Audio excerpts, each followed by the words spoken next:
Senator Thune, welcome. Thank you for being here.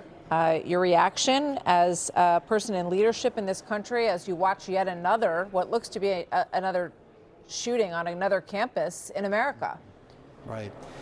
Another senseless tragedy, another deranged, sounds like shooter. Hopefully we'll get more details, more information about it, Martha. But I mean, the one thing I think that comes out of this, you have to say thank you to law enforcement for responding quickly.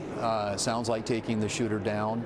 We'll, again, know more information at some point, but I guess what I would simply say is this is why it's so important that we have the backs of our law enforcement community. They're being asked to do a really hard job under circumstances where we've got people in this country who, in a deranged way, act in a way where it creates mass casualties. Let's hope hope for the best with this, but just know that we've got to keep security front and center in our country, and obviously that's the conversation we're having here in Washington on a different subject, the southern border, which has become a very unsecure border and an opportunity for a lot of people, criminal elements, people on the terrorist watch list to get into this country. And I just think that we've got to do our job to make sure that we're keeping our country safe and secure, and certainly securing our southern border is part of that. Absolutely. We live in such unsettled times, and you talk about the border, which there's a battle over right now in the Senate, and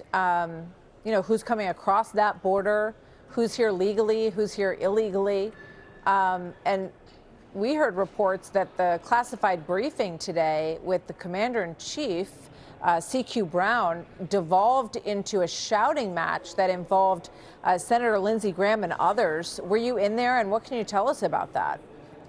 Well, I mean, I think it's an example of the sort of the blind eye and the deaf ear that a lot of the administration and their leadership are turning to our southern border. 12,000 yesterday, 12,000 people that we know of were apprehended, and another 1,000 gotaways. Who knows how many people in that number are on the terrorist watch list, or we know there's a lot of criminality and cartels and drug trafficking and human trafficking and weapons trafficking across the southern border. This has got to stop, Martha. This security is an issue. The American people have had it, and they're going to expect their elected leaders to step up and do their jobs, and that means keeping the country safe and secure, starting with our southern border. So what can you tell us about that, and whether or not that will happen as part of this financing package for Ukraine, for Israel? Because I do think that and I hear firsthand from people all across the country, they can't understand why the United States government can't have a safe southern border.